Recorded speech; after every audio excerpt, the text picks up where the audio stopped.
So welcome guys, welcome to my channel. In this video, I will be talking to you about the first chapter of chemistry, that is mole concept. देखिए अब से जो भी chapters मैं आपको पढ़ाती जाऊंगी वो सारे चैप्टर्स का नोट्स आप अपने नोटबुक में अच्छी तरह से लिखिए, क्योंकि मैं इनको नोट्स के फॉर्म में तो दूंगी ही, उसके साथ साथ वो अल्फ़ाबेटिकल ऑर्डर में आपके हाथ में आएगा, ठीक है। और हाँ, फर्स्ट लॉ, ये फर्स्ट चैप्टर जो है, अभी मुद्दे की बात में आते हैं, हम बिना टाइम वेस्ट करके चैप्टर को स्टार्ट करते हैं, ठीक है ना। तो फर्स्ट चैप्टर मोल कॉन्सेप्ट है, और मोल कॉन्सेप्ट में सबसे पहले आपको सिग्निफिकेंट फिगर्स के बारे में पढ़ने को मिलेगा। लेकिन सिग्निफिकेंट फिगर्स जो है ये आप जब डिटेल्ड कोर्स केमिस्ट्री का पढ़ेंगे तब उसमें आपको अच्छे से समझ में आ जाएगा। लेकिन ये चीज़ आपको सेम फिजिक्स में भी देखने को मिलता है, तो इसलिए मुझे लगता है कि अभी आपको ये सिग्निफिकेंट फिगर्स पे हम ध्यान दें, क्योंकि ये ज़्यादातर क्वेश्चंस में नहीं पूछे जाते, और यदि पूछे जाते हैं तो वो फिजिक्स से रिलेटेड होते हैं। तो अगर आप फिजिक्स भी पढ़ लेते हैं तो भी आप आराम से सिग्निफिकेंट फिगर्स के क्वेश्चंस आराम से सॉल्व कर सकते हैं, ठीक है। तो फिर अब हम स्टार्ट करते हैं मेन टॉपिक से, जहाँ से क्वेश्चंस बहुत सारे उठ के आते हैं, वो है significant laws of chemical composition.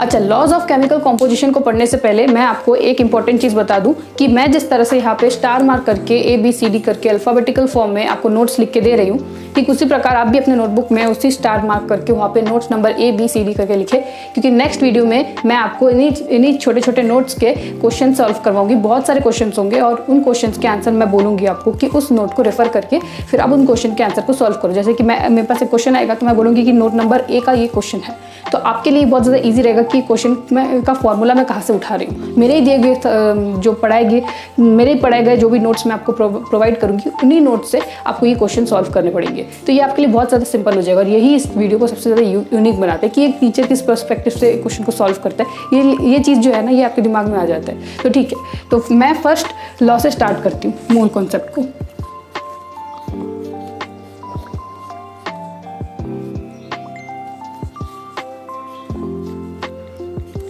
ठीक है, तो लॉ ऑफ केमिकल कॉम्पोजिशन, सबसे पहला लॉ जो है लॉ ऑफ कंजर्वेशन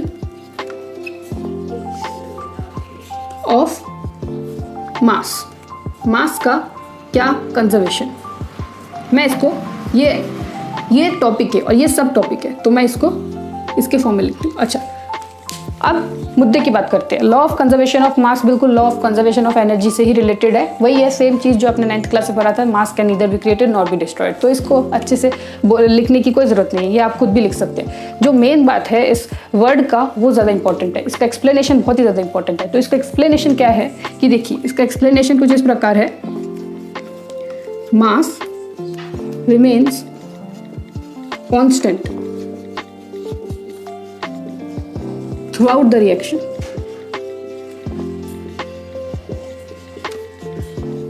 अब इसका मतलब क्या हुआ, मतलब कि रिएक्टेंट पे जो रिएक्शन आपको दिया जाएगा, देखो रिएक्शन में एक पर्टिकुलर रिएक्शन में आपको रिएक्टेंट दिया जाता है, प्रोडक्ट दिया जाता है। तो रिएक्टेंट में जितना भी मास रहेगा, प्रोडक्ट में भी उतना ही मास रहेगा। मास में कोई उतार चढ़ाव नहीं होगा, मतलब क्रिएशन भी नहीं होगा, डिस्ट्रॉय भी नहीं होगा, ठीक है ना। तो मास ना ही क्रिएट होगा ना ही उसको डिस्ट्रॉय किया जाएगा, ठीक है।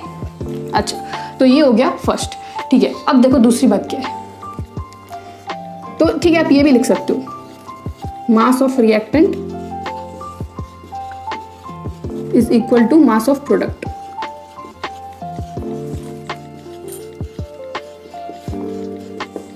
ठीक है, आई होप आपको मेरी बात समझ में आ रही होगी, ठीक है। अब मैं आपको इसका एग्जाम्पल के थ्रू आपको इसका एक्सप्लेनेशन दूंगी, ठीक है। एग्जाम्पल जो ले रही हूँ मैं, वो ले रही हूँ वाटर का, H2 and O2। ये बहुत ज़्यादा सिंपल एग्जाम्पल है, इसलिए मैं आपको इसका एग्जाम्पल लेके दिखा रही हूँ। देखिए, ये H2 और ये O2 और ये देता है H2। देखो, अगर आपको इसका ये नहीं पता कि एक इक्वेशन को किस तरह से बैलेंस करते हैं, तो आप एक काम कीजिए, स्टोइशियोमेट्री तक वेट कर लीजिए, उसमें मैं आपको अच्छी तरह से समझा दूंगी कि किस तरह से एक रिएक्शन को बैलेंस करते हैं। अब तक आप बस इतना देखिए कि अगर H2 में देखो, H2 कितना है, यहाँ पे 2 है, H यहाँ पे भी 2 है। यहाँ पे अगर मैं एक्सप्लेन करने जाऊँगी तो बहुत टाइम वेस्ट हो जाएगा। यहाँ पे एक ऑक्सीजन है तो यहाँ पे हाफ हो जाएगा, इतना आप समझ लीजिए, ठीक है। तो मेन मुद्दा क्या है कि H2 में कितना वेट है, H2 में वेट है 2 और O2 में वेट है ऑक्सीजन का वेट कितना होता है 16, 16 into 2 that is 32, 32 divide by 2 क्योंकि ये स्टोइकोमेट्रिक कांस्टेंट में आता है तो यहाँ पे 16 आता है। तो 16 प्लस 2 मिलके क्या हो जाता है 18 ग्राम ऑफ वेट यहाँ पे आपको देखने को मिलता है। एंड इन दिस सिनेरियो यहाँ पे भी 2 हाइड्रोजन के चलते यहाँ पे 2 प्लस ये 16 क्योंकि ऑक्सीजन का वेट होता है 16 तो ये हो जाएगा 18। तो 18 ग्राम और 18 ग्राम से आपको ये पता चलता है कि जो मास है वो कांस्टेंट है थ्रू आउट। ठीक है, देखिए अगर आप एक बिगिनर है और आप इस वीडियो को देख रहे हैं तो मैं आपको यही रिकमेंड करूँगी कि आप अपने रेगुलर चैनल जो भी आप जिन भी इंस्टीट्यूट से पढ़ते हैं आप उन्हीं इंस्टीट्यूट से पढ़िए। लेकिन जब आप किसी चीज़ की काइंड ऑफ समराइज़ करते किसी चैप्टर को या उसको एक पर्टिकुलर छोटे नोटबुक में अगर आप लिखना चाहते हो तो ये मेरा वीडियो आपके लिए बहुत ज़्यादा बेनिफिशियल रहेगा।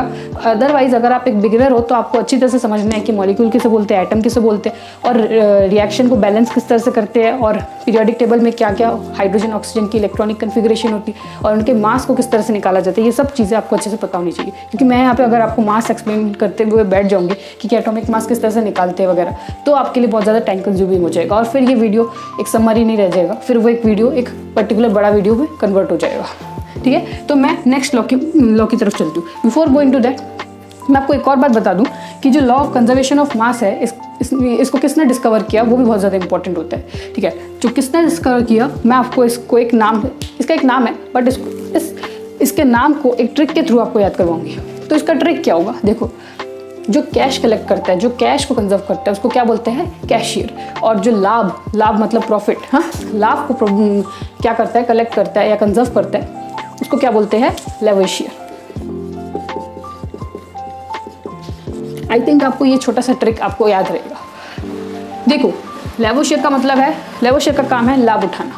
ठीक वही चीज़ का इस्तेमाल उसने इस छोटे से थियोरी में भी किया, इस लॉ में भी किया। उसने बताया कि जिस तरह से मैं लाभ उठाता हूँ उसी तरह से मैं मास को भी कंजर्व कर सकता हूँ। तो लॉ ऑफ कंजर्वेशन ऑफ मास किसने दिया, लेवोशियर ने दिया। अच्छा, अब हम दूसरे वाले में चलते हैं, दूसरे टॉपिक में चलते हैं।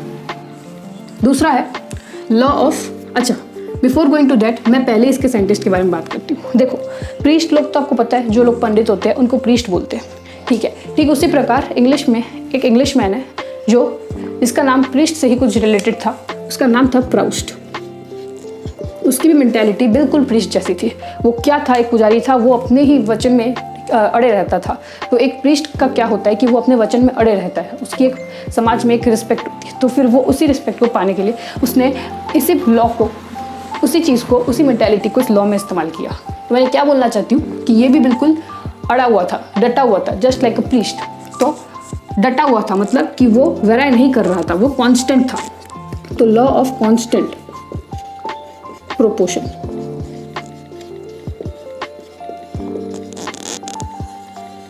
मतलब देखो मैं आपको एक एक टॉपिक का मतलब समझाती हूँ। लॉ मतलब चलो ठीक है कानून, वो छोड़ो। कांस्टेंट का मतलब क्या है, जो वेराई नहीं करता। ठीक है, और प्रोपोर्शन मतलब जो चेंज नहीं होता, कांस्टेंट। अगर आप इसको डेफिनेट भी लिख दो तो भी चलता है।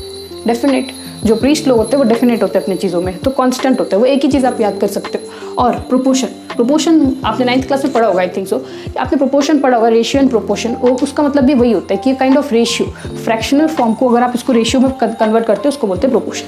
ठीक है, अच्छा ठीक है, तो अब हम इसके लॉ पे चलते हैं। तो इसने क्या लॉ दिया था, इसका लॉ ये कहता है कि ऑल द केमिकल कंपाउंड, आप मेरे साथ साथ लिखते जाइए, जितना फास्ट आप लिखते रहेंगे मेरे साथ साथ उतना आपके लिए टाइम बचेगा, अलग से आपको लिखने की जरूरत नहीं पड़ेगी। All the chemical compound have definite, अब क्या है उनमें डिफाइनाइट, ये क्या है डिफाइनाइट, मैंने बताया constant. All the chemical compound तक तो आपको याद रहेगा इसका लॉ। उसके बाद क्या बताना चाहती हूँ वो जस्ट आपको ऐसे देख के पता चल जाएगा, वर्ड में छुपा हुआ है। देखो कांस्टेंट मतलब डिफाइनाइट, प्रोपोर्शन मतलब रेशियो। मैंने दोनों का अलग का मतलब, इसका सेकंड मीनिंग आपको इसमें जस्ट लिखना है। तो डेफिनाइट रेशियो। अच्छा, before going to further explanation मैं आपको बता दूं कि जो फर्स्ट 3 लॉज हम पढ़ेंगे वो मास से रिलेटेड है, और जो नेक्स्ट के 2 लॉज पढ़ेंगे, देखो टोटल क्या है कि 5 लॉज हमको पढ़ने हैं, और 5 में से जो फर्स्ट के 3 लॉज है वो मास से रिलेटेड है, और जो नेक्स्ट के 2 लॉज है वो वॉल्यूम से रिलेटेड है। तो तो ये क्या करता है कि डेफिनेट रेशियो बाय मास होगा इधर। आपको मैंने प्रीवियस लॉ में भी ये बताया था कि क्या सेम होता है, क्या कंजर्व किया जाता है, मास कंजर्व किया जाता है। ठीक इसी वीडियो में भी सॉरी इस सेकंड लॉ में भी, यहाँ पे मैं फर्स्ट लॉ लिखी, अच्छा सेकंड लॉ में भी क्या होता है कि मास की जो रेशियो होती है वो डेफिनेट होती है। तो हर एक चीज़ में हम मास के बारे में बात कर रहे हैं, ठीक है। तो मास की हम पीठ पीछे बातें कर रहे हैं। अच्छा अब हम बात करते हैं कि केमिकल अच्छा इसका मतलब, अच्छा आगे सुनिए, इंडिपेंडेंट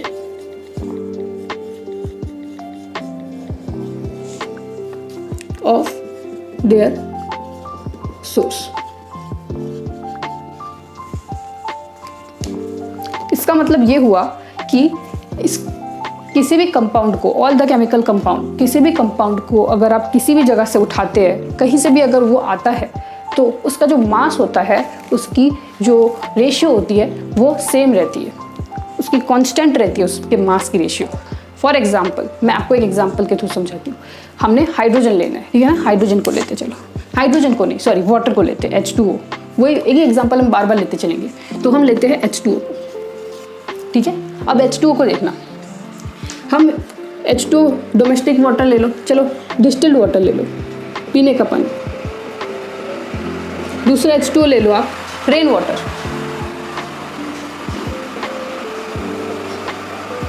तीसरा H2O आप ये ले सकते हो,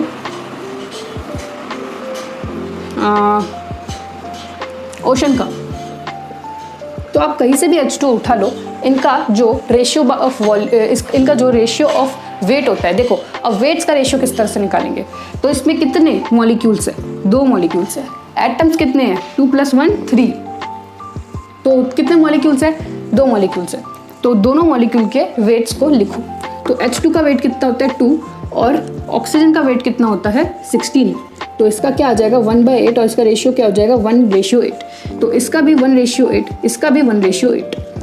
तो इन तीनों का जो रेशियो आया वो सेम होता है। ये चीज़ ये बताना चाहता है कि आप किसी भी सोर्स, मतलब सोर्स डिफरेंट है लेकिन इनका जो रेशियो है वो बिल्कुल सेम है। ये चीज़ इसमें बताया गया। अच्छा अब हम तीसरे लॉ पे चलते हैं।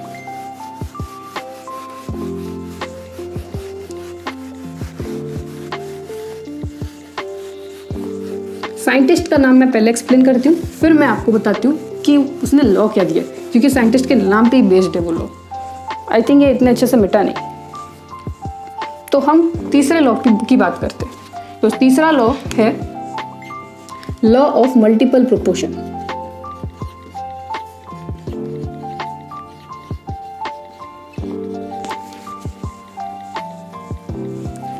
आपने एक साइंटिस्ट का नाम मल्टीपल टाइम्स सुना होगा।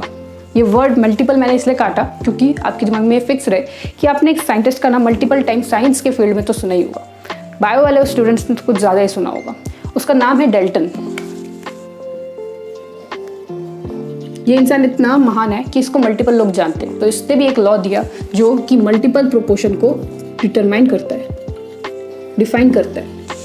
तो डाल्टन ने क्या कहा, डाल्टन की आप सुन लीजिए कहावत। तो डाल्टन की कहावत ये है कि व्हेन 2 एलिमेंट्स, मैं आपको ना बोलते बोलते एग्जाम्पल भी दिखाती हूँ। व्हेन 2 एलिमेंट्स, आप 2 एलिमेंट्स ले लीजिए जैसे कि हाइड्रोजन और ऑक्सीजन। मैं बार बार इसी का एग्जाम्पल ले रही हूँ। आप नाइट्रोजन और ऑक्सीजन को भी लीजिए क्योंकि ये थोड़ा सा समझना थोड़ा सा डिफिकल्ट जाएगा बच्चों के लिए, दैट्स व्हाई, ठीक है ना। व्हेन 2 एलिमेंट्स कंबाइन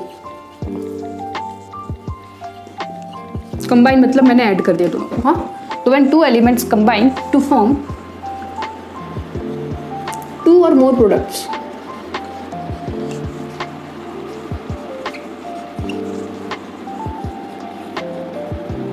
देन फिर क्या कमाल होता है।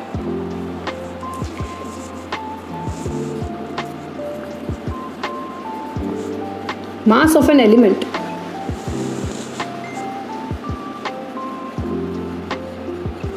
Has a fixed mass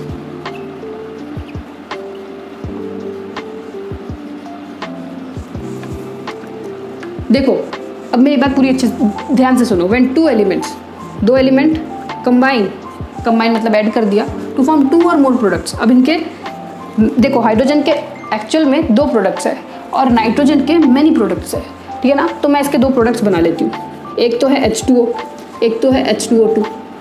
nitrogen के प्रोडक्ट्स 2 से ज़्यादा है तो मैं इसको इस फॉर्म में लिखती हूँ, जैसे NO, जैसे कि NO2, जैसे कि NO3, है ना, इस तरह से। तो क्या होता है, यहाँ तक आपको पता चल गया कि 2 से ज़्यादा प्रोडक्ट हो गया। देन फिर क्या होता है, mass of an element has a fixed मास, मतलब कि एक एलिमेंट जिसका मास फिक्स्ड है, यहाँ पे भी देखो आपको एक एलिमेंट मिलेगा जिसका मास फिक्स्ड है ना, विद अदर, ये हो गया फिक्स्ड मास, और ये मास ऑफ एन एलिमेंट है जो कि फिक्स्ड मास के साथ जुड़ा हुआ है। देखो अब ध्यान रखिए, मास ऑफ एन एलिमेंट, बात की जा रही है ऑक्सीजन की, जो किसके साथ है, विद किसके साथ है, दूसरे फिक्स्ड मास के साथ, जो कि हाइड्रोजन है, जो कि नाइट्रोजन है। तो क्या होगा, Rn सिंपल रेशियो। अब इसका मतलब क्या हुआ, तो ये जो होंगे वो सिंपल रेशियो के फॉर्म में एग्जिस्ट करेंगे। इनके जो मासेस होंगे, इसका मास कितना है 16, और 2 × 16 32। अगर इन दोनों को हम रेशियो में लेंगे तो 1:2 आएगा। ठीक उसी प्रकार यहाँ पे भी आपको 16 दिख जाएगा, 32 दिख जाएगा, और इसका 48 दिख जाएगा। तो इसका रेशियो भी कुछ ऐसे रहेगा, 1:2:3। तो वही बात यहाँ पर कही गई है कि जब 2 एलिमेंट कंबाइन करके 2 प्रोडक्ट बनता है, तो जो मास ऑफ एन एलिमेंट जब कोई फिक्स्ड मास के साथ होता है तो उसका जो रेशियो होता है मास का, वो सिंपल रेशियो के फॉर्म में होता है, सिंपलेस्ट नंबर के फॉर्म पे होता है, 1 2 3 4, कोई फ्रैक्शनल फॉर्म में नहीं होता। ये भी बात आपको याद रखना है। अच्छा, लास्ट के 2 लॉज अब मैं पढ़ाऊंगी, और वो जो 2 लॉज होंगे वो वॉल्यूम से रिलेटेड होंगे। अब आप ध्यान से गौर करना।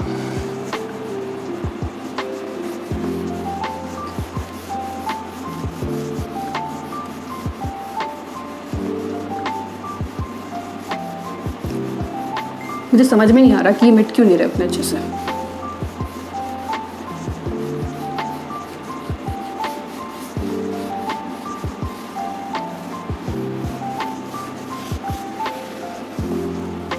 अब जो नेक्स्ट लॉ है वो है 4th लॉ। क्या है, गे-लुजैक्स लॉ। देखो नाम में इसका वर्ड है तो इसलिए मुझे अलग से आपको याद करवाने की कोई ज़रूरत नहीं है।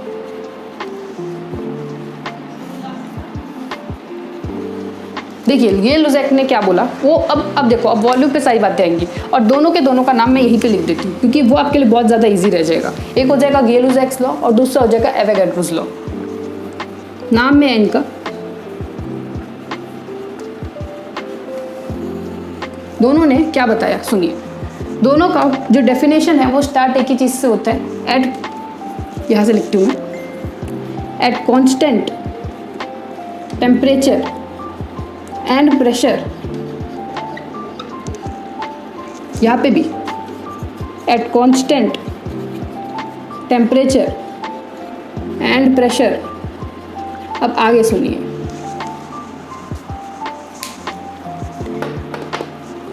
नंबर ऑफ वॉल्यूम ऐसे लिखिए, क्योंकि ये जो है ये आपको बोर्ड एग्जाम में नहीं लिखना, ये लॉ है। एक लॉ जो है वो आपको बोर्ड एग्जाम में अगर लिखना पड़े तो ठीक है, लेकिन आपको एक छोटा सा नोट्स बनाना पड़ रहा है। That's why you should write that in the form of notes, कि देख के आपको टिक के मतलब ऐसे क्लिक हो जाए आपके दिमाग में कि हाँ इस नोट्स का मतलब ये है, क्योंकि नोट्स जो होता है वो रिविजन पर्पज़ के लिए होता है। और आप नोट्स को खोलोगे तो आपको ऐसा दिखना चाहिए कि हाँ ये चीज़ मेरे को पढ़ाई गई है। तो इसलिए मैं आपको बता रही हूँ कि यहाँ तक तो आपको सेम लिखना ही है, आगे चल के क्या लिखना है वो बता रही हूँ।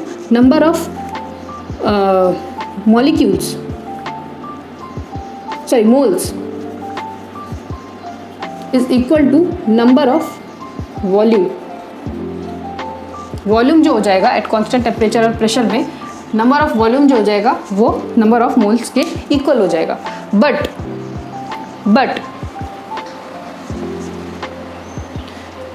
At constant temperature and pressure अगर नंबर ऑफ वॉल्यूम जो है वो इक्वल रहा, if volume is equal, then number of molecules is equal to number of volume। तो नंबर ऑफ मॉलिक्यूल्स जो होंगे वो वॉल्यूम को फॉलो करेगा पीछे से। तो मैं आपको इसके एग्जांपल्स दिखाती हूँ। सबसे पहले तो मैं चलो नंबर ऑफ मोल्स का एग्जांपल दिखाती हूँ। तो हम एग्जांपल लेंगे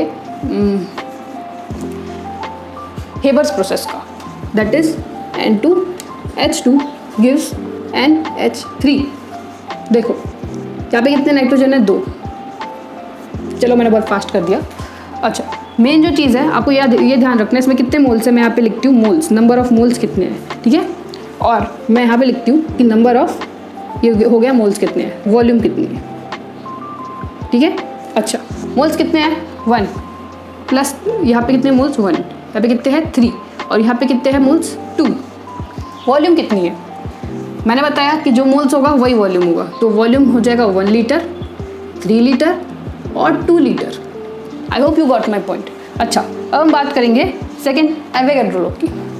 तो दूसरी लॉ क्या है बताती है, इसका एग्जाम्पल हम रिएक्शन के थ्रू ना देख के, इसका एग्जाम्पल हम ऐसे आइसोलेटेड सिंगल एलिमेंट्स को देख के लेते हैं। सिंगल एलिमेंट्स भी बोल सकते हो आप, इसको मॉलिक्यूल्स भी बोल सकते हो। चलो ओजोन को ही ले लेते हैं, ठीक है। अब देखिए मेरी बात, हीलियम में मॉलिक्यूल्स कितने हैं, कितने मॉलिक्यूल्स 1। हाइड्रोजन में कितने हैं 1। ऑक्सीजन में, ओजोन में कितने हैं 1। अच्छा, मैंने क्या बताया, number of molecules is equal to number of moles. मैंने एक चीज़ आपको बताना मैं भूल गई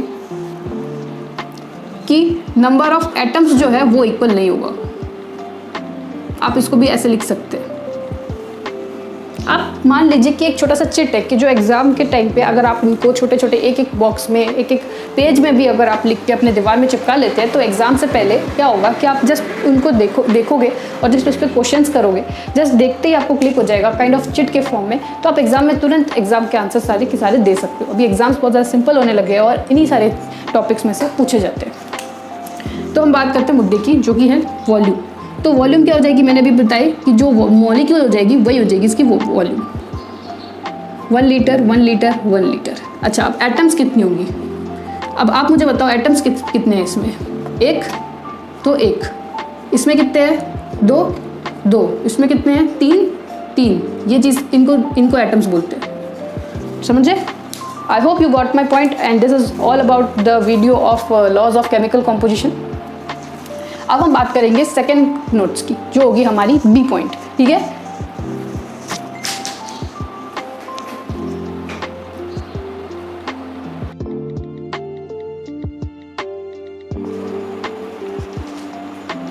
सो गाइस, अब हम बात करेंगे नोट्स बी, ठीक है।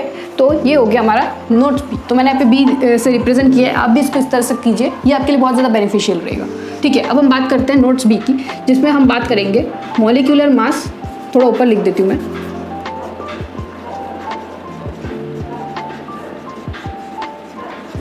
और एटॉमिक मास।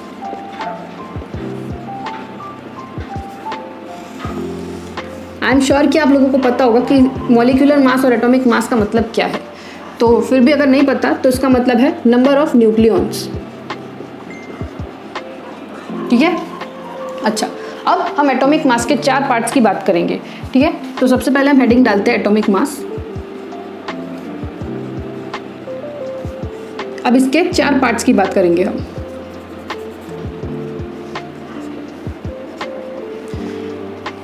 सबसे पहला है रिलेटिव एटॉमिक मास, जिसको मैं RAM से रिप्रेजेंट कर रही हूँ। दूसरा है एटॉमिक मास यूनिट,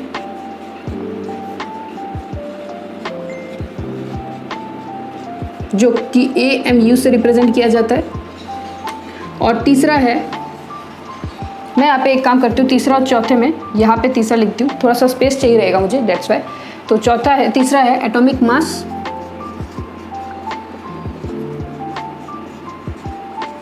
ठीक है। तो यही 3 चीज़ हमको पढ़नी है।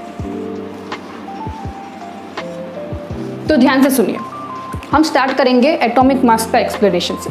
नाम से पता चलता है एटॉमिक मास मतलब, नाम से पता चलता है मास ऑफ एन एटम, या फिर मास ऑफ 1 एटम, कोई भी एक एटम का मास।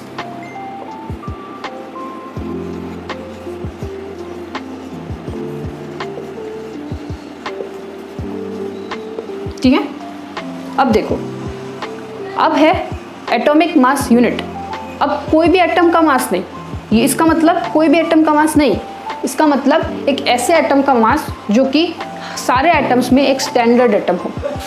मैं आपको एक एग्जांपल के साथ भी समझाऊंगी अगर आपको मेरी बात ना समझ में आए। देखो, इतने सारे एलिमेंट्स में से सबसे ज़्यादा स्टैंडर्ड एटम जो होता है वो होता है कार्बन, ठीक है। तो हम लेंगे कार्बन का एग्जाम्पल। तो हम AMU को क्या बोलते हैं, 1/12, तो हम किसका मास लेते हैं वो ध्यान से देखिए, 1/12 of the mass of C12 atom. ठीक है, मतलब हम कार्बन को स्टैंडर्ड मान के चल रहे हैं। कार्बन एटम का जो 1/12 पार्ट है उसके मास को हम बोलते हैं 1 AMU। अच्छा, AMU की एक यूनिट होती है, एक नंबर होती है। AMU यूनिट की एक वैल्यू होती है, जैसे कि 1 मोल की वैल्यू कितनी होती है, पहले तो ये बताओ, 6.023 इंटू 10⁻23 एटम्स।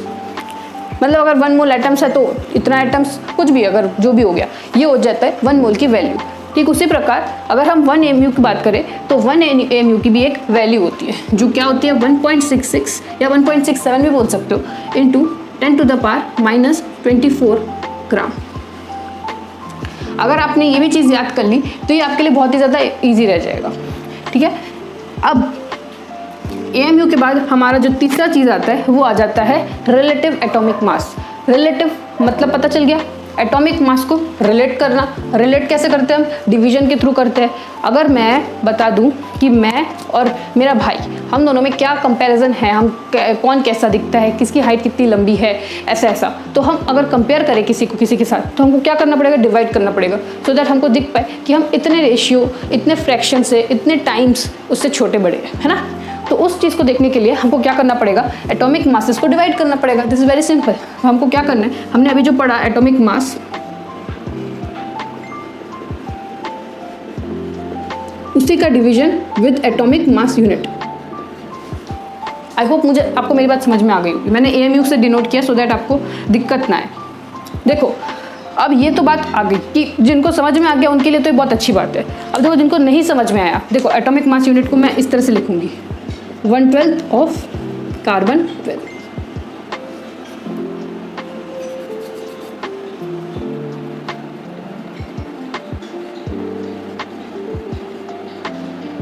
ये आपके लिए थोड़ा प्रॉपर रहेगा। अच्छा, अब मेन बात जो है, जिसको समझ में आ गया वो तो बहुत अच्छी बात है, उसके लिए कॉन्ग्रेचुलेशन।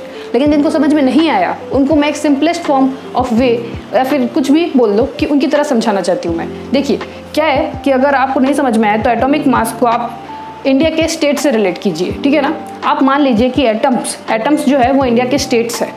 समझ रहे हो मेरी बात, तो मतलब एक रैंडम स्टेट को बोला जाता है एटॉमिक मास। आप ऐसे हिंदी में या फिर कोई एक रेड पेन से ऐसे लिख सकते हो कि अगर आपको समझ में ना आए, आपको खुद की लैंग्वेज में समझना हो, ऐसे काइंड ऑफ चीज़, ऐसी इमेजिनरी चीज़ें अगर आपको कुछ करना हो तो आप उसको एक काम कीजिए, एक रेड पेन से या एक दूसरे कलर के पेन से आप साइड में लिख दीजिए उस चीज़ को, या फिर हिंदी में अगर आप लिखना चाहे तो आप ऐसे भी लिख सकते हो। तो वैसे ही मैं आपको इन तीनों को समझाने के लिए भी एक ऐसा देसी टाइप का एग्जांपल दे रही हूँ, सो दैट आपके लिए बहुत ज़्यादा इजी रह जाए इसको चीज़ को समझना, क्योंकि बहुत बच्चे भूल जाते हैं ये चीज़ जब वो 3-4 चैप्टर आगे तक पढ़ लेते तब।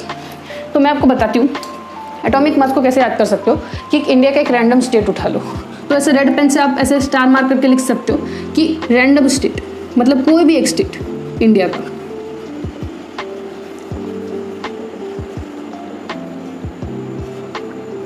ठीक है, ये हो गया एक random state of India. For example Jammu and Kashmir, तो जम्मू एंड कश्मीर एक स्टेट है, उसका मास, ठीक है, ये हो जाएगा उसका मास। अब हम बात करेंगे एटॉमिक मास यूनिट। अब आप मुझे बताइए इंडिया का स्टैंडर्ड स्टेट कौन सा है, दिल्ली होगा, उसका कैपिटल ही हो जाएगा, है ना। तो आप स्टैंडर्ड में इसका एग्जाम्पल ले लो दिल्ली, है ना। अच्छा, तो दिल्ली का मास, दिल्ली स्टेट का मास। अच्छा, अब कंपैरिजन रिलेटिव एटॉमिक मास, मतलब आप कोई भी एक रैंडम स्टेट जैसे कि जम्मू एंड कश्मीर लिए आपने और उसको आप किसके साथ कंपेयर कर रहे हो, दिल्ली के साथ। तो यही चीज़ मैं बताना चाहती हूँ इसके थ्रू, इस पूरे के पूरे फॉर्मेट के थ्रू। आई थिंक आपको मेरी बात समझ में आ रही होगी। ये क्या हो गया, कोई भी एक रैंडम स्टेट उसका मास।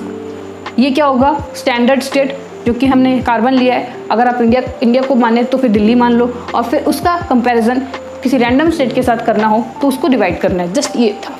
अच्छा, अब हम इसको रब कर देते हैं और अब हम बात करते हैं फोर्थ पॉइंट की। मुझे इसकी ज़रूरत पड़ेगी, that's why I am not rubbing this.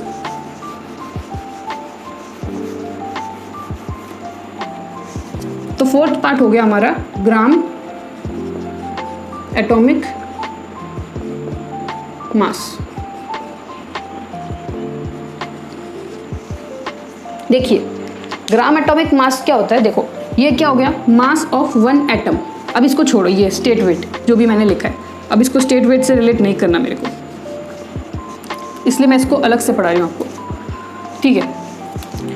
Gram atomic mass और एटॉमिक मास में क्या डिफरेंस है, ये है मास ऑफ वन एटम, क्या है, मास ऑफ वन एटम, और ये है mass of one mole atom. ये है डिफरेंस दोनों में, समझ रहे हो आप मेरी बात को। ये है वन एटम का मास, ये है वन मोल एटम का मास। तो इसका मतलब क्या है कि ये किसका मास है, इसका मतलब ये है कि इसका मास हमको निकालने के लिए, मान लो कि अगर हम किसी ऑक्सीजन का मास निकालें, ये इसको छोड़ो, आप मान लो कि वन मोल एटम का मतलब ये हुआ कि, चलो ऑक्सीजन का एग्जांपल ले लो, ऑक्सीजन O2 का ले लो, O का ही ले लो, O का। ऑक्सीजन का एटॉमिक मास कितना होता है, 16 होता है, जो कि ये है मास ऑफ वन एटम। तो क्या हो जाएगा इसका 16, और AMU है एटॉमिक मास।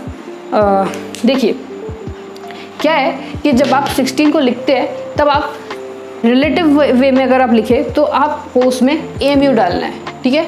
आपको आई थिंक मेरी बात समझ में आ रही होगी।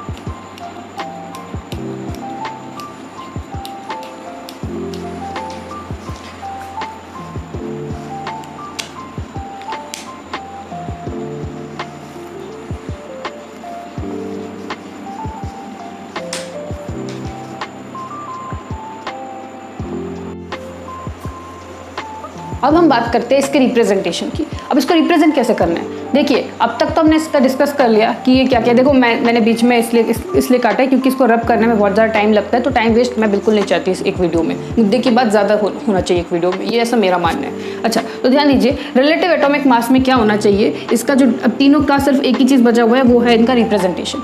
तो इसको हम नो डायमेंशन से रिप्रेजेंट करते हैं, मतलब इनमें कोई डायमेंशन नहीं होता। आप जितना शॉर्ट बना सको अपने नोट्स को ट्राई करो उतना शॉर्ट बनाने की, क्योंकि जितना शॉर्ट होगा और जितना क्रिस्पी कंटेंट होगा आपका, आपको उतना पढ़ने में ज़्यादा मज़ा आएगा और आप जल्दी से उसको एक सपाट में साफ कर सकते हो उस चैप्टर को पढ़ के।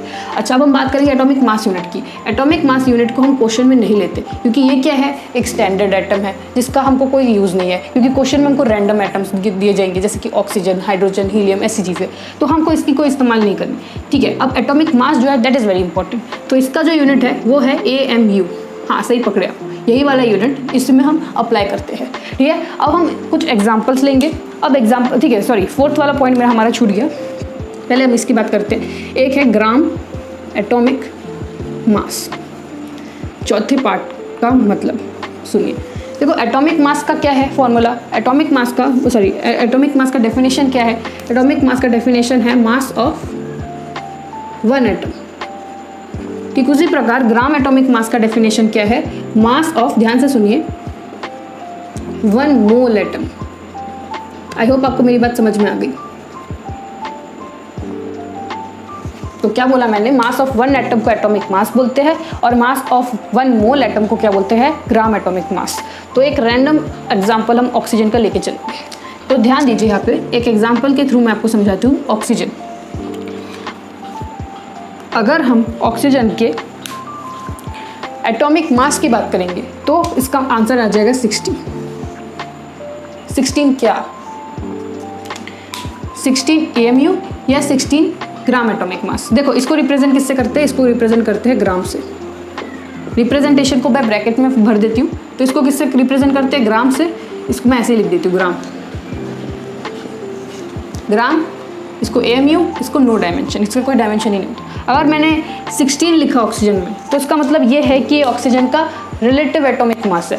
अगर मैंने यहाँ पे 16 AMU लिखा है यहाँ पे, तो इसका मतलब ये है कि ये एटॉमिक मास है ऑक्सीजन का।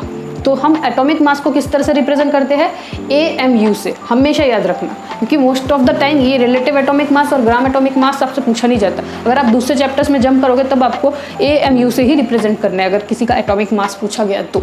अच्छा, अब अगर हम ग्राम एटॉमिक मास को देखें तब हमारे यहाँ पे AMU की जगह ग्राम आ जाएगा, 16 ग्राम।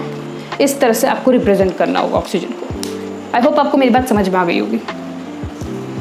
तो अगर हमको मास ऑफ 1 मोल एटम निकालना हो तो हम कैसे निकालेंगे, तो देखिए 1 मोल एटम, 1 मोल मतलब 6.0, यहाँ पे मैंने लिखा है इसका वैल्यू 1 मोल का। अब देखो, अब मास ऑफ 1 मोल एटम, एक एटम का तो कितना था, मैंने इसका यूनिट बताया था आपको, मैं यहाँ पे अच्छे से लिख देती हूँ, 1.66 × 10⁻⁻24 ग्राम, है ना। तो देखिए इसी को, ये 1 एटम है, ये 1 एटम, ये देखो अगर मैंने इसको हटा दिया, मिटा दिया, तो ये क्या हुआ, मास ऑफ 1 एटम। तो 1 एटम की वैल्यू ये है। तो 1 एटम अगर मैं लिखूँ, देखो ध्यान दीजिए मेरी बात को, आप एक काम करो, मोल को हटा दो, मोल वाला जो वर्ड है उसको अगर हटा दोगे तो क्या आ जाएगा, मास ऑफ 1 एटम, जो क्या हो जाएगा 1.66 × 10⁻⁻24। लेकिन अब ये हम पढ़ रहे ग्राम एटॉमिक मास, जिसमें कि 1 मोल ऐड हो जाता है ऊपर से, तो अब हमको मोल को भी टर्म्स में लेना है। तो 6.023 × 10⁻23 को हमको मल्टीप्लाई करना है इसके साथ। क्यों, क्योंकि हमने मोल को भी लिया और एटम को भी लिया, तो एक एटम और कितने एटम, 1 मोल एटम, ठीक है। अच्छा, अगर आप ऐसे भी नहीं समझ सकते तो आप ये मान लीजिए कि कितने एटम, एक एटम में, देखो एक एटम में इतना अगर 1.66 वैल्यू हुआ तो 1 मोल एटम में कितना आएगा, तो आप ऐसे समझ लीजिए 1.66 × 6.023, ठीक है। अच्छा, अब हम बात करते हैं कुछ एग्जांपल्स की। ये तो आपको मैंने रिप्रेजेंटेशन समझा दिया, कुछ एग्जांपल्स का इस्तेमाल करते हैं सो दैट आपको ये चीज़ें बहुत अच्छे से क्लियर हो जाए। तो हम 4-5 एग्जांपल लेंगे, और बिफोर गोइंग टू एग्जांपल्स मैं मॉलिक्यूलर मास की थोड़ी सी बात कर दूं कि मॉलिक्यूलर मास भी एटॉमिक मास जैसा ही होता है, बस एक डिफरेंस ये आ जाता है कि जो मैंने ऑक्सीजन लिया, अभी मैंने आपको ऑक्सीजन समझाया, ये ऑक्सीजन क्या है, एक एटम है, और बट जब मैं ऑक्सीजन के आगे 2 लिख दूंगी तब वो मॉलिक्यूल हो जाएगा, तो उसी को बोलते हैं मॉलिक्यूलर मास। तो तब उसमें एटॉमिक मास की जगह जो वर्ड आ जाता है वो हो जाता है मॉलिक्यूलर मास। डिफरेंस कॉन्सेप्ट में नहीं, डिफरेंस सिर्फ नेम में है, ठीक है। अब हम बात करते हैं कुछ एग्जाम्पल्स की। तो हम एक एग्जांपल लेते हैं हाइड्रोजन, हीलियम, लिथियम। अच्छा, ये हो जाएंगे एटॉमिक मास के एग्जांपल्स। तो मैं आपको करके बताती हूँ, और यहाँ पे भी हम लेते हैं, एक काम करते हैं हम यहाँ पे ऑक्सीजन का एग्जांपल लेते हैं। आपको मैं एक O3 का एग्जांपल देती हूँ, ठीक है, और ठीक है इतना भी काफ़ी है, दो भी ले लेंगे क्योंकि ये मॉलिक्यूलर मास का है। ये किसका है, देखो, तो हमको निकालना क्या है, हम ध्यान से देखते हैं। हमको पहले निकालना है रिलेटिव एटॉमिक मास, फिर हमको निकालना है एटॉमिक मास, और फिर हमको निकालना है ग्राम एटॉमिक मास, जो कि हमने अभी पढ़ा। फिर इसमें भी हमको क्या निकालना है, रिलेटिव मॉलिक्यूलर मास। ये ध्यान दीजिए, यहाँ पे हम पढ़ेंगे मॉलिक्यूलर मास, और यहाँ पे पढ़ेंगे हम ग्राम मॉलिक्यूलर मास। देखो तीनों का मतलब अच्छे से समझना। अभी मैंने हाइड्रोजन, ये क्या है, एटम से, ये क्या है, मॉलिक्यूल से, मैंने आपको समझा दिया पिछले एग्जाम्पल में। अच्छा, रिलेटिव एटॉमिक मास में मैंने आपको बताया था कोई यूनिट नहीं लगता, तो हाइड्रोजन क्या हो जाएगा, 1। हाइड्रोजन का एटॉमिक मास कितना होता है, 1 होता है। हीलियम का कितना होता है, 4 होता है, और लिथियम का कितना होता है, 6 होता है। देखो अगर आपको एटॉमिक मास निकालना नहीं आता तो एक सिंपल सा ट्रिक बता दूं कि पीरियोडिक टेबल अगर आपने पढ़ा होगा तो पीरियोडिक टेबल में इलेक्ट्रॉन्स का एक पर्टिकुलर क्या होता है, अरेंजमेंट होता है, मतलब एलिमेंट्स का एक पर्टिकुलर अरेंजमेंट होता है। जैसे हाइड्रोजन फर्स्ट में आता है, सेकंड में हीलियम, थर्ड में लिथियम, फोर्थ में बेरिलियम, ऐसे टाइप का होता है। जो जहाँ पे भी उसका जो भी मतलब मान लो कि उसका इलेक्ट्रॉनिक कन्फिग्रेशन उसको इलेक्ट्रॉनिक कन्फिग्रेशन ही बोलते हैं। इन अदर वर्ड्स, जैसे मैंने अभी बोला कि फर्स्ट हाइड्रोजन का सेकंड, तो ये मैंने क्या बोला, ये मैंने इलेक्ट्रॉनिक कन्फिग्रेशन बोला। तो जो भी उसका इलेक्ट्रॉनिक कन्फिग्रेशन है उसको इंटू 2 कर दो तो आपको सिंपली एटॉमिक मास दिख जाता है। बट कुछ एक्सेप्शंस होते हैं, ये हमेशा काम नहीं करता, और वो एक्सेप्शन एक हमको हाइड्रोजन में दिखता है। हाइड्रोजन भले ही फर्स्ट नंबर में आता हो, उसको इंटू 2 मत करने जाइए। आगे जो हीलियम आता है उसका एटॉमिक नंबर 2 होता है, उसको अगर 2 से मल्टीप्लाई किया तो 4 आ जाएगा। और लिथियम का एटॉमिक नंबर 3 होता है, उसको अगर 2 से मल्टीप्लाई किया तो 6 आ जाएगा। तो आप ऐसे गैस लगा सकते हो इंटेलिजेंट। अच्छा, अब एटॉमिक मास का अगर हम इसको लिखें तो इसको हम लिखेंगे 1 AMU। अगर हम इसको ग्राम में लिखें तो इसमें आ जाएगा 1 gram. This is very simple. आप इसमें भी वैसे ही कर सकते हैं। 4 AMU 4 ग्राम, इसमें भी 6 AMU एंड 6 ग्राम। अच्छा, अब हम बात करते हैं इसकी O2 और O3 की। रिलेटिव एटॉमिक मास क्या हो जाएगा इसका? देखो, आपको पता है ऑक्सीजन का कितना होता है। ऑक्सीजन पीरियोडिक टेबल में कहाँ पे आता है, उसका इलेक्ट्रॉनिक कन्फिग्रेशन क्या होता है, 8 होता है। और मैंने आपको क्या बताया, एटॉमिक मास निकालने के लिए आपको क्या करना है, मल्टीप्लाई बाय 2। 8 × 2 कितना होता है, 16 होता है। तो अब 16 जो है वो सिर्फ ऑक्सीजन का एटॉमिक वेट है, बट यहाँ पे हमको क्या दिया है, O2 दिया है। तो मतलब 2 × O, 2 × O that is 2 × 16 that is 32। और यहाँ पे 3 × O मतलब 3 × 16 दैट इज 48।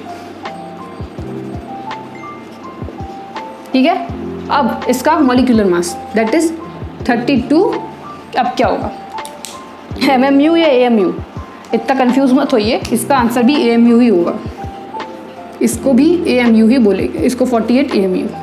तो ये ध्यान दीजिए, एटॉमिक मास और मॉलिक्यूलर मास अगर किसी एटम का निकालना हो तो घबराइए मत AMU लिखने में।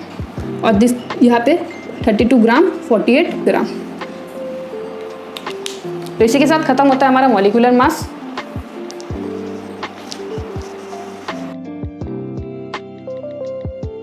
आज के नोट में हम पढ़ेंगे, पिछले नोट में हमने पढ़ा था एवरेज एटॉमिक मास।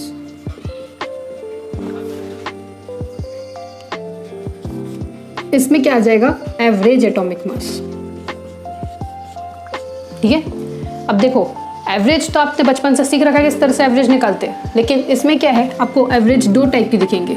एक देखो, पहले तो हम ये समझेंगे कि एटॉमिक मास में हम एवरेज क्यों निकालते हैं। कुछ कुछ एलिमेंट्स ऐसे होते हैं लाइक क्लोरीन, उनके क्या होते हैं, एक से ज़्यादा एटॉमिक मास होते हैं। कभी कभी एटॉमिक मास ऑफ क्लोरीन 35 भी दिखाता है, कभी कभी 37 भी दिखाता है। तो ऐसे इस टाइप के क्वेश्चन में जब क्लोरीन का अगर किसी कंपाउंड में कितना कंट्रीब्यूशन है अगर वो निकालेंगे, तब ये एवरेज एटॉमिक मास जो है वो काम आता है। ठीक है ना, तो हम इसको इसी चीज़ को निकालने के लिए हम इस चीज़ का यूज़ करेंगे। आपको क्वेश्चन में जैसा टाइप का क्वेश्चन आएगा आपको उसी तरह से पढ़ाया जाएगा, आप उतना टेंशन मत लीजिए। बस आपको मैंने एक्सप्लेनेशन दे दिया कि हम एवरेज एटॉमिक मास क्यों बोलते हैं। ठीक है ना, तो इस कन्फ्यूजन को ठीक करने के लिए हम एवरेज एटॉमिक मास का कंसेप्ट पढ़ते हैं। तो हम क्लोरीन के बारे में अगर हम बात करें तो एवरेज एटॉमिक मास में क्या होता है कि एटॉमिक मास में आपको 2 टाइप के कंडीशंस दिए जाते हैं क्वेश्चन में। कितने टाइप के, 2 टाइप के। तो किस पे, एक तो फ्रैक्शनल टाइप पे, नहीं एक परसेंटेज टाइप पे, आप इसको ऐसे भी लिख सकते हो, और दूसरा फ्रैक्शनल टाइप पे। जब जो परसेंटेज टाइप में दिए जाते हैं और जो फ्रैक्शनल टाइप में दिए जाते हैं, उन दोनों को किस तरह से निकालना पड़ता है उसका आज फॉर्मूला हम देखेंगे और फिर उसको एग्जाम्पल के थ्रू निकालेंगे। That's it. तो परसेंटेज टाइप पे अगर आपको गिवन हो, फॉर एग्जाम्पल मैं आपको एक एग्जाम्पल देके दिखाऊं, जैसे A1, A2 और A3, इनका परसेंटेज है X1, X2, X3। ये क्या है, इनका percentage. For example A1, A2, A3 एक एलिमेंट है, उनका परसेंटेज कितना है, X1, X2 एंड X3। ठीक है ना, या फिर आप हाँ ऐसे ले लो, मैं फॉर्मूला लिख के देती हूँ, फिर मैं आपको एक रियल लाइफ एग्जांपल जो क्लोरीन मतलब जो केमिस्ट्री के पॉइंट ऑफ व्यू है उसके हिसाब से आपको दूंगी। तो पहले तो आप फॉर्मूला लिखो, इसका फॉर्मूला क्या हो जाएगा फिर, देखो एवरेज एटॉमिक मास का फॉर्मूला क्या हो जाएगा, A1 X1, इसका क्या किया हमने, मल्टीप्लीकेशन, प्लस A2 X2, इसका भी हमने क्या किया, मल्टीप्लीकेशन, प्लस A3 X3, इसका भी हमने क्या किया, मल्टीप्लीकेशन, डिवाइडेड बाय। अब हम एवरेज में क्या निकालते हैं, सबका कंट्रीब्यूशन अपॉन क्या, अपॉन टोटल कंट्रीब्यूशन। तो टोटल कितने हैं ये, 1 2 3 नहीं, टोटल परसेंटेज में दिया हुआ है। तो मतलब परसेंटेज में अगर ये 25% है, ये मान लो कि ये 25% है, ये 25% है, ये 50% है, तो इन सब सारे परसेंट को अगर आप मिलाओगे 25, 25, 50, तो टोटल कितना होता है 100%। तो आउट ऑफ 100% ये कितने क्वांटिटी में है वो गिवन है, तो आपको इस तरह से निकालना पड़ता है। On the other hand fractional वाले को किस तरह से निकालते हैं वो देखिए। फॉर एग्जाम्पल जैसे कि आपके पास एक गिवन है A1, A2 और A3, इनका फ्रैक्शन है F1, F2 और F3।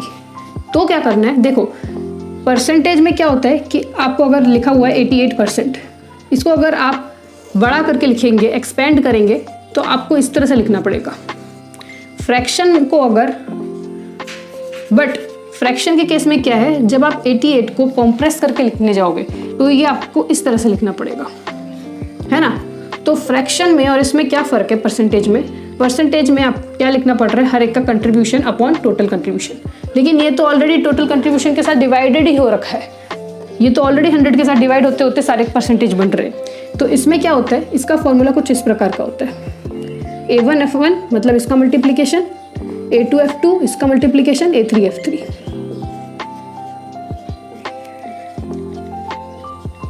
अपॉन क्या, अपॉन कुछ भी नहीं, क्योंकि मैंने क्या बोला अभी, इन सब का टोटल कंट्रीब्यूशन के साथ ये ऑलरेडी डिवाइडेड है, जो कि है 88/100। मतलब F1 क्या हो सकता है, जैसे कि F1 हो सकता है,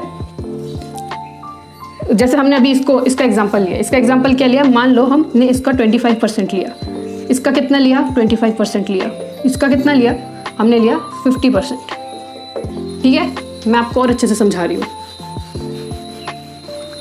ठीक है, तो अगर हम इन तीनों को ऐड करेंगे तो कितना आएगा 100%। तो हमने 100 को नीचे रखा और हर एक के परसेंटेज को उनके कंट्रीब्यूशन के हिसाब से हमने मल्टीप्लाई कर दिया। यहाँ पे क्या होगा देख लो, जैसे कि यहाँ पे 25% को अगर हम कॉम्प्रेस करके लिखे, तो अभी मैंने आपको बताया 25/100, इसको कॉम्प्रेस किया तो 0.25 आता है। तो अगर हमने इसको किया, जैसे मान लो कि F1 0.25 है, F2 भी 0.25 है और F3 क्या है 0.50। अगर ये ऐसा है तो इन दोनों को, इन तीनों को जब आप ऐड करते हो 25 + 25 + 50 0. इन सबको ऐड करने के बाद आंसर आता है 1। तो आप डिवाइड बाय 1 लिखो या ना लिखो कोई फ़र्क नहीं पड़ता। और आपको स्पेशली क्या होता है कि आपको डिवाइड बाय 100 ही करना पड़ता है हर एक के परसेंटेज वाले केस में। उसको अगर फ्रैक्शनल वे में लाए तो उसका आंसर 1 ही होता है। तो आप सिंपली अगर ये फॉर्मूला भी याद रखोगे ना, तो आपको ये डिवाइड मल्टीप्लाई जैसी चीज़ें नहीं करनी पड़ेंगी। तो बेसिकली आपको मैं क्या बोलना चाहती हूँ कि जब आपको क्वेश्चन में जस्ट फ्रैक्शन वाले वे में ये बताया जाए, फ्रैक्शनल वे में अगर आपको दिया जाए क्वेश्चन में कि आपको गिवन है परसेंटेज, तो आपको ये वाला फॉर्मूला यूज़ करना है। और अगर आपको फ्रैक्शन गिवन है तो आपको ये वाला फॉर्मूला यूज़ करना है। ठीक है, या फिर अगर इसको अच्छे से लिखना चाहो तो ऐसे, एवरेज एटॉमिक मास।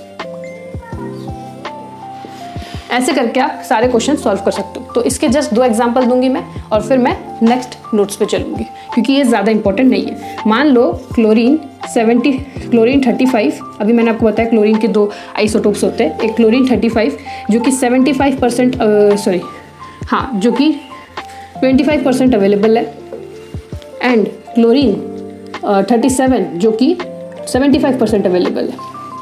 तो इसका एवरेज एटॉमिक मास क्या होगा, आप मुझे बताओ। ये परसेंटेज में गिवन है, क्वेश्चन में दिख रहा है कि ये परसेंटेज में गिवन है।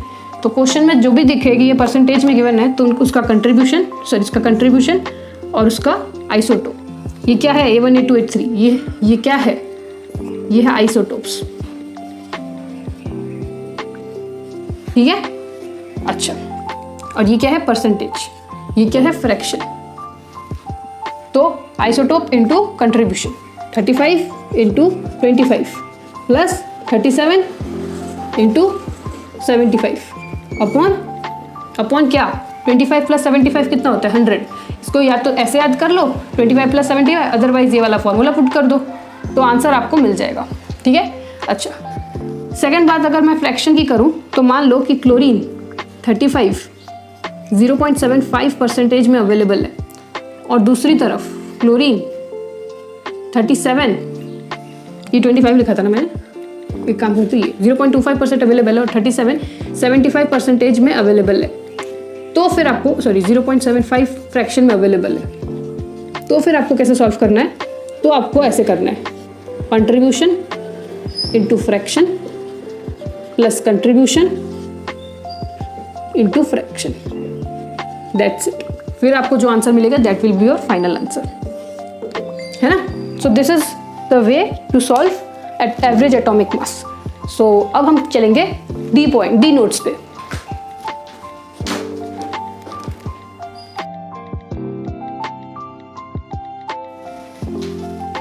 सो अब हम लोग पढ़ने जा रहे हैं नोट्स डी। तो देखो नोट्स डी में क्या होगा, आज के नोट में मैं सिर्फ 3 फॉर्मूला बताऊंगी, that's it. Notes D will be over. देखो ये 3 फॉर्मूला क्या हो जाएगा आपको नेक्स्ट वीडियो में जब मैं क्वेश्चन सॉल्व करवाऊंगी तब काम आएगा। These are the very important formula. अगर आप इस चैप्टर को मास्टर करना चाहते हैं तो ये 3 फार्मूला अगर आप याद रखोगे तो 90% क्वेश्चन इस चैप्टर से हर साल जो पूछे जाते हैं वो क्वेश्चन सॉल्व हो जाएंगे और यहाँ से क्वेश्चन आने के चांसेस बहुत ज़्यादा बढ़ जाते हैं। तो आज के वीडियो में मैं जस्ट आपको फॉर्मूला बताऊंगी और इन्हीं चिट्स का इस्तेमाल करके, ये जो चिट्स मैं आपको प्रोवाइड कर रही हूँ नोट्स के फॉर्म में, यही बोलूँगी जब मैं नेक्स्ट चैप्टर में नेक्स्ट वीडियो में जब सारे क्वेश्चंस का मैं सारे इस चैप्टर के सारे क्वेश्चंस करवाऊंगी आपको प्रीवियस ईयर क्वेश्चंस के, तब मैं इन्हीं नोट्स का इस्तेमाल करके आपको सारे क्वेश्चन सॉल्व करवाऊंगी। तब मैं आपको बताऊंगी refer notes D, refer notes A, refer notes B, तब आपको इनका काम आएगा। इसलिए अभी ध्यान से आप देखिए और इनका वीडियो बनाइए, सॉरी इनका नोट्स बनाइए और एक पेज में लिख के दीवार में चिपका के रखिए, सो दैट इन्हीं नोट्स का इस्तेमाल करके, और हाँ अलॉन्ग विद अल्फ़ाबेट, क्योंकि ये अल्फ़ाबेट आपका चिट कोड रहेगा क्वेश्चन सॉल्व कराते वक्त। तो मोल्स की मैं आपको 3 फॉर्मूला बताऊंगी और फिर मैं आगे बढ़ जाऊंगी। देखिए आप एक साइंस स्टूडेंट हो तो मैं आपसे ये तो होप करती हूँ कि अगर आपको ये दिया जाए, जैसे कि आपको ये क्वेश्चन दिया जाए, चलो मान लो मैं बाद में आपको बताती हूँ, A/B is equal to C, अगर आपको ये बोला जाए, ठीक है ना, तो आपको B का वैल्यू तो निकालना ही जाएगा। B will be equal to क्या, C इधर आ जाएगा, B ऊपर आ जाएगा। B will be equal to क्या, A/C। ये तो आप निकाल ही सकते हो, मतलब एक्सचेंज तो कर ही सकते हो, सब्सटीट्यूट तो आपको करना आता ही होगा, ये आपने शायद 5th-6th क्लास में सीखा है। अगर आप ये कर सकते हो तो शायद मैं ये मान सकती हूँ कि हाँ आपके लिए ये मोल कॉन्सेप्ट बहुत ईजी रहेगा। अगर आप सब्सटीट्यूट नहीं कर सकते इस टाइप के क्वेश्चंस को तो you should go for your जो भी इंस्टीट्यूट में आप जो पढ़ते हो डिटेल्ड नोट्स में, यू शुड रेफर दैट, क्योंकि ये 1 शॉट है। इसमें मैं ये एक्सपेक्ट तो आपसे करती हूँ कि आप इस तरह से शफलिंग कर सकते हो, ठीक है। तो अभी हम स्टार्ट करते हैं मोल्स के 3 मोस्ट इंपॉर्टेंट फार्मूला से, ठीक है ना। ठीक है, तो मोल्स का जो सबसे इंपॉर्टेंट फार्मूला है ये है मोल्स निकालने का फार्मूला, ठीक है। Given mass upon molar mass, ये हर किसी को पता है। सेकेंड मोस्ट इंपॉर्टेंट फार्मूला, ये हो गया first formula. Second most important formula, moles is equal to number of particles. This is very important, ये हर किसी को नहीं पता होता। और आपको भी पता है कि एक मोल में कितने पार्टिकल होते हैं, एक मोल में कितने पार्टिकल होते हैं। इसमें भी देखो मोलर मास मतलब ये मास के टर्म्स में है, ये पार्टिकल के टर्म्स में है, ये वॉल्यूम के टर्म्स में है। आप इसमें ऐसे भी लिख सकते हो, गिवन वॉल्यूम। देखो यहाँ पे टर्म्स बोल रही हूँ मैं, इसका मतलब ये नहीं है कि ये वॉल्यूम वाला मोल है, ये पार्टिकल वाला मोल है, ये मास वाला मोल है, ऐसा नहीं है। अगर आपको पार्टिकल टाइप के क्वेश्चंस दिए हुए हो तब किस तरह से मोल निकालना होगा, ये उसका फॉर्मूला है। अगर आपको मास दिया हो तब कैसे मोल निकालते, ये उसका है। और जब आपको वॉल्यूम दिया हो तब कैसे मोल्स निकालते, ये उसका फॉर्मूला है, याद रखिए हमेशा। तो देखो मास में गिवन मास को किस तरह से निकालेंगे, जब उसका मोलर मास पता होगा तो हम total molar mass upon given mass upon molar mass निकालेंगे। अच्छा इसमें देखिए नंबर ऑफ पार्टिकल, अच्छा आप मुझे बताओ कितने पार्टिकल होते हैं एक मोल में। अच्छा बताती हूँ मैं, एक मोल में 6.023 इंटू 10 to the power 23 कितने होते हैं, एटम्स होते हैं। देखिए जब आप ये लिखते हैं तो आप याद रखिए, इसको आप एवोगैड्रो नंबर भी लिख सकते हैं, सॉरी एन ऊपर लिख रही हूँ, एन नीचे, इसको आप एन से भी रिप्रेजेंट कर सकते हो। मैं इसको इसलिए लिख रही हूँ यहाँ पे एन की जगह ये, सो डैट अगर आप एन का वैल्यू भूल जाओ, मतलब एवोगैड्रो नंबर का वैल्यू भूल जाओ, तो आप ये याद रख सको। गिवन वॉल्यूम में आप मुझे बताओ एक मोल में कितने वॉल्यूम होते हैं, एक मोल में होते हैं 22.4। बहुत बार क्या होता है ना, क्वेश्चन में ऐसे ऐसे करके आपको कंफ्यूज किया जाता है। आपको गिवन वॉल्यूम दिया जाता है 2.24, ये पॉइंट में बहुत ही ज़्यादा अगला बगली होता है, तब क्या होता है बहुत बच्चे कंफ्यूज होकर गलत आंसर लिख देते हैं। इसलिए ये जो नंबर है this is very very very important, ठीक है ना। अब देखो आपको कभी कभी क्या होता है ना, क्वेश्चन में ऐसे दिया जाता है कि गिवन मास ये है, मोल ये है, तो मोलर मास क्या होगा, सॉरी मोलर मास ये है, मोल ये है, तो गिवन मास क्या होगा। क्योंकि मोलर मास तो आपको भी निकालना आता है, तो ऑब्वियसली क्वेश्चन में क्यों ही पूछेंगे वो चीज़ आपसे, और आप इस तरह से क्यों ही निकालने जाओगे, है ना। तो देखो तो आपसे गिवन मास का वो पूछ सकते हैं कि वो गिवन मास जो आपको गिवन है मास जो आपको गिवन है उसका क्या है वैल्यू, है ना। यहाँ पे भी ऐसा हो सकता है कि आपको नंबर ऑफ पार्टिकल पूछ ले, तब आप क्या करोगे, आपको शफलिंग तो करना आता ही है। देखो बहुत बार ना मैंने एलन के बुक्स में, आकाश के बुक्स में ऐसे ही देखा है कि वो भी इसी चीज़ को एक्सप्लेन करते हैं, बट वो लोग ऐसे एक काइंड ऑफ मैप बना के देते हैं आपको। उस मैप में भी आपको ऐसे देते हैं कि यहाँ से लेके यहाँ पे आप जाओगे तो डिवाइड करना है, यहाँ से यहाँ पे आओगे तो आपको मल्टीप्लाई करना है। ये भी बहुत अच्छा स्टेप है। वो लोग बहुत अच्छे से काइंड ऑफ क्या करते हैं, एक माइंड मैप बना के देते हैं सो दैट आपको याद रहे। ठीक उसी प्रकार मैंने भी आपको माइंड मैप तो नहीं बनाया, मैं आपको सिंप्लीफाई कर दे रही हूँ कि माइंड के अंदर आप मैप बनाइए बिना किसी क्या बोलते हैं डायग्राम को देखें कि किसको कहाँ पे कन्वर्ट करके मल्टीप्लाई करना है, डिवाइड करना है। इंस्टेड ऑफ डूइंग दैट आप क्या कीजिए, ये जस्ट 3 फॉर्मूला को याद रखिए, फिर इनको सब्सटीट्यूट कर दीजिए। जैसे मैंने आपको अभी बताया कि इसको यहाँ पे, इसको यहाँ पे, ये तो आप कर ही सकते हो। नंबर ऑफ पार्टिकल निकालना हो तो इसको इसके मोल के साथ मल्टीप्लाई कर दो 6.023, ठीक है ना। चलो अगर आपको ना भी समझ में आए तो मैं नेक्स्ट वीडियो में आपको क्वेश्चन जब सॉल्व करेंगे उसके थ्रू समझा दूंगी। तो this was all about D notes और get ready for the E notes.